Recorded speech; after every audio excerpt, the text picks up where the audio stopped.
Mengapa kita perlu mengkaji kondisi desa? Program 1000 Desa Bambu bertujuan untuk meningkatkan kesejahteraan masyarakat dan melestarikan lingkungan melalui pengelolaan bambu secara berkelanjutan. Pengelolaan ini menerapkan kolaborasi atau kerjasama dua pihak atau lebih. Salah satu pihak kunci adalah masyarakat desa. Oleh sebab itu, kita sangat perlu melakukan kajian kondisi desa untuk mengetahui dan memastikan beberapa hal. Antara lain keberadaan bambu di desa yang bersangkutan, aksesibilitas, kearifan lokal terkait hutan dan bambu, pihak-pihak baik perorangan maupun lembaga di desa yang potensial untuk diajak berkolaborasi, serta memastikan dukungan dari pemerintah desa.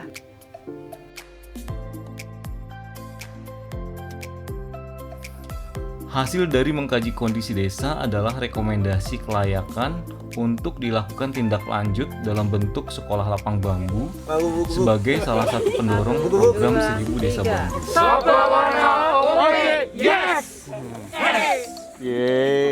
Secara umum, mengkaji kondisi desa bertujuan untuk mengetahui kondisi sosial, ekonomi, ekologi terkait perbambuan di desa.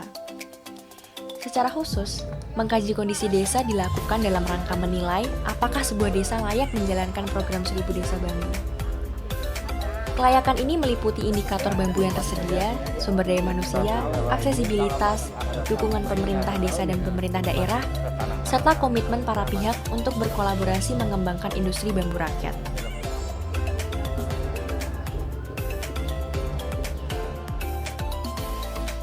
Yayasan Bambu Lestari akan menunjuk seorang fasilitator untuk mengkoordinir kajian di desa yang sudah dipilih.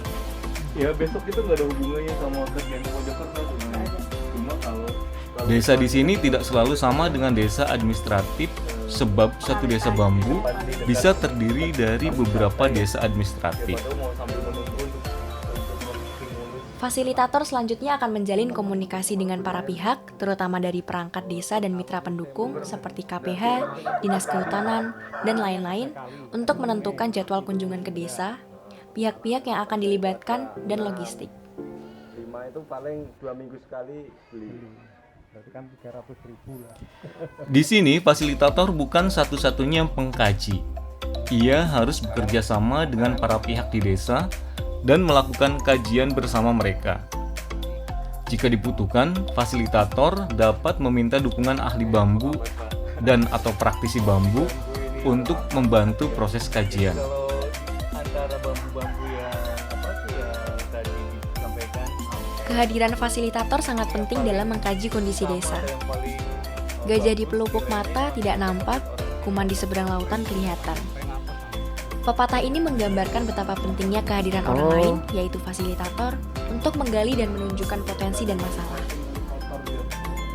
ini yang kemarin dibilang di telepon ya, mengusahakan dari kayu, nemu barang-barang yang ini loh Pak, nggak terlalu dimanfaatin itu Pak. Langkah-langkah yang dilakukan fasilitator dalam mengkaji kondisi desa adalah sebagai berikut.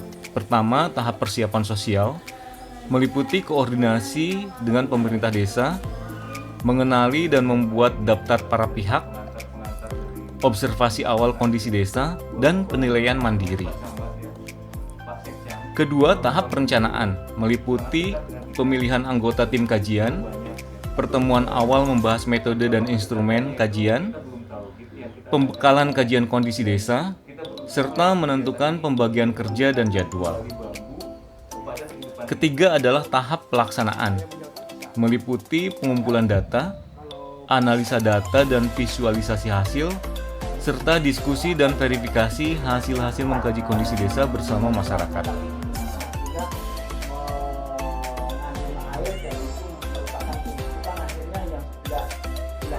Dalam mengkaji kondisi desa, kami menyiapkan dua metode, yaitu RRA dan PRA. PRA membutuhkan waktu yang panjang, sedangkan para mitra, terutama pemerintah, waktunya terbatas. Kendala yang paling sering muncul adalah waktu pelaksanaan tidak sesuai dengan kalender musim pembibitan dan panen bambu, sehingga kajian harus segera selesai dilakukan untuk mengejar musim pembibitan, yaitu awal musim hujan. Apalagi pada saat pandemi COVID-19, kita tidak boleh melakukan kerumunan dan membatasi kontak langsung. Jika menghadapi situasi dan kondisi seperti ini, maka metode kajian secara cepat atau RRA sangat cocok untuk diterapkan. RRA juga cocok dilakukan bila kajian masih bersifat penjajakan.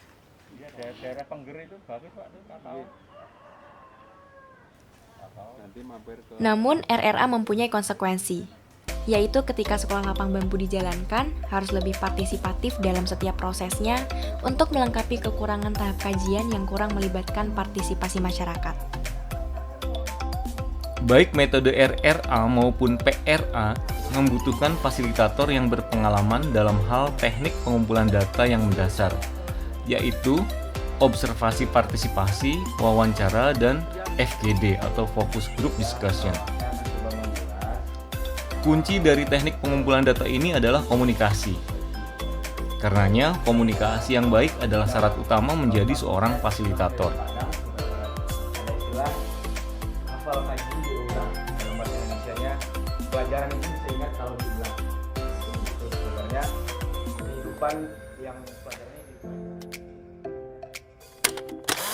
RRA adalah sebuah metode mengkaji desa secara cepat. Penggunaan metode ini mempertimbangkan beberapa hal. Pertama, metode ini bersifat penjajakan awal apakah suatu desa layak untuk program 1000 Desa Bambu atau tidak.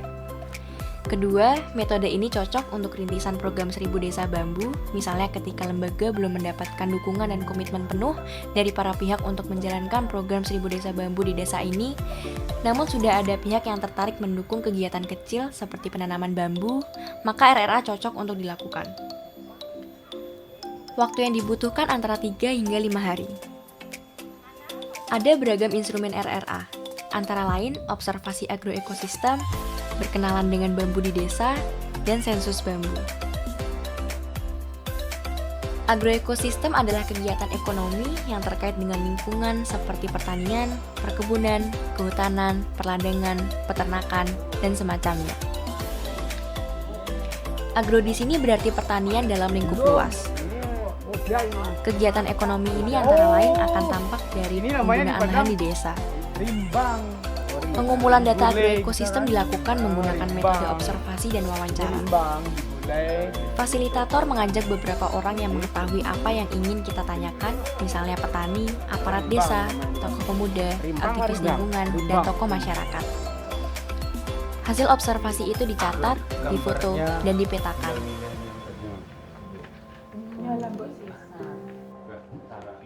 Kalau pindahin dalam bentuk skala gambar. Berkenalan dengan bambu menggunakan metode wawancara dengan panduan wawancara yang sudah disiapkan oleh fasilitator.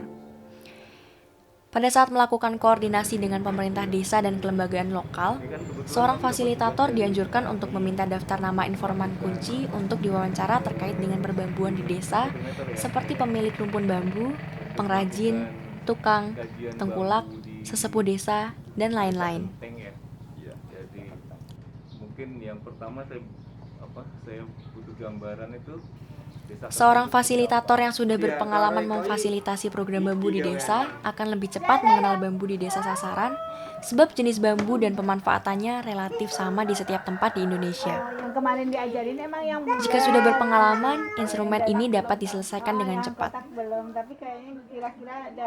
Akhirnya mungkin bawa contoh ini terus diikutin gini. Sensus adalah instrumen untuk mendata jenis bambu, lokasi, jumlah rumpun, dan jumlah batang dalam rumpun berdasarkan status kepemilikan seseorang atau keluarga atau marga di desa. Sensus bisa dilakukan melalui wawancara, bisa pula dilakukan saat melakukan observasi atau meminta bantuan ketua RT atau kepala dusun untuk mendata kepemilikan bambu di wilayahnya masing-masing. Sekarang tinggal 2 rumpun ini Pak, ini sisa ini sama yang tadi dekat rumah tadi ada 1 rumpun lagi, selebihnya udah dimusnahkan itu, dibakar. Berbeda dengan RRA yang bersifat penjajakan, PRA adalah salah satu bagian daripada riset aksi yang mana kajian ini merupakan bagian dari aksi program 1000 Desa Bambu yang akan dilakukan di desa yang bersangkutan. Artinya, PRA dilakukan ketika kita sudah mendapat dukungan dan komitmen dari para pihak untuk melaksanakan program 1000 Desa Bambu, baik untuk keseluruhan tahap maupun sebagian. Dukungan dan komitmen para pihak dapat berupa dana, modal, kebijakan, dan sumber daya yang lain.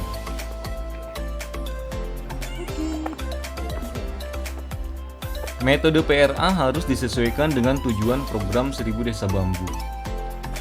Fasilitator dapat mengembangkan berbagai metode dengan tetap berpegang pada tujuan dan prinsip-prinsip mengkaji kondisi desa yang sudah ditulis dalam modul Sekolah Lapang Bambu. Mengapa harus berpegang pada prinsip dan tujuan? Sebab program 1000 Desa Bambu dengan Sekolah Lapang Bambu sebagai salah satu pendorongnya dijalankan di banyak desa di seluruh Indonesia. Program sebesar ini harus dievaluasi dan dimonitoring secara benar. Tujuan dan prinsip ini penting untuk bahan melakukan monitoring dan evaluasi. Apakah Sekolah Lapang Bambu sudah mencapai tujuan atau belum? PRA, jika diartikan setiap kata, adalah partisipatori yang berarti dilakukan oleh, dari, dan untuk masyarakat. Rural yang berarti desa, dan appraisal yang berarti pengkajian. PRA adalah proses mengkaji kondisi desa secara bersama oleh masyarakat desa yang difasilitasi oleh fasilitator. PRA juga dapat berarti sekumpulan metode atau teknik yang mendorong masyarakat desa untuk turut serta meningkatkan dan menganalisis pengetahuan mereka mengenai hidup dan kondisi mereka sendiri, agar dapat membuat rencana dan tindakan yang berkelanjutan. Metode PRA cocok digunakan untuk menggerakkan masyarakat sebagai salah satu stakeholder kunci dalam program 1000 Desa Bambu, dengan menjunjung dua semangat utama. Pertama, desentralisasi yang berarti sumber daya dan kewenangan dilimpahkan kepada masyarakat. Arus pengelolaan dilakukan dari bawah ke atas atau bottom up.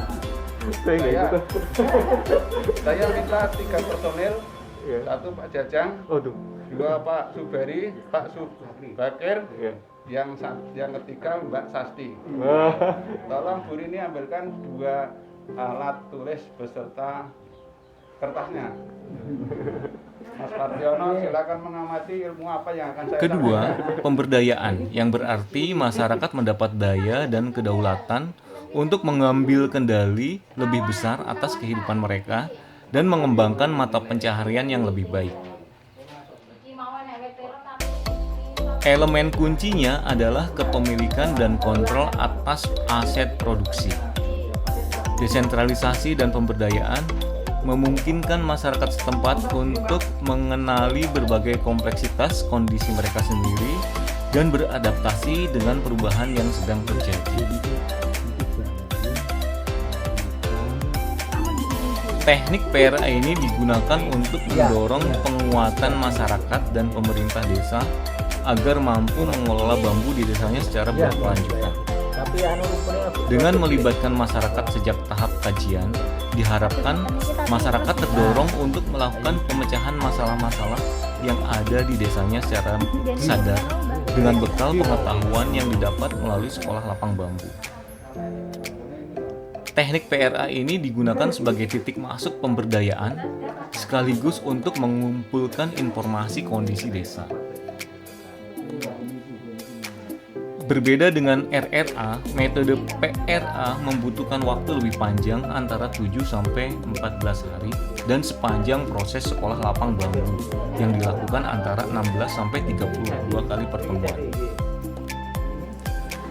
Dalam waktu menjalankan PRA, instrumen RRA tetap digunakan, lalu ditambah dengan instrumen ini.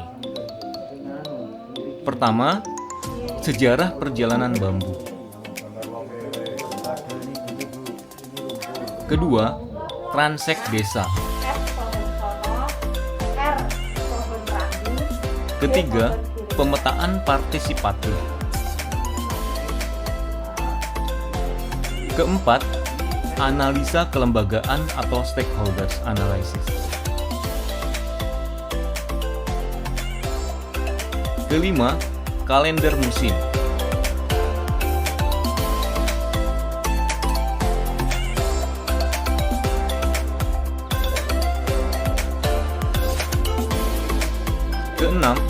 alur pasar. Dalam hal ini tentu saja alur pasar bambu. Ketujuh, menilai kesetaraan gender.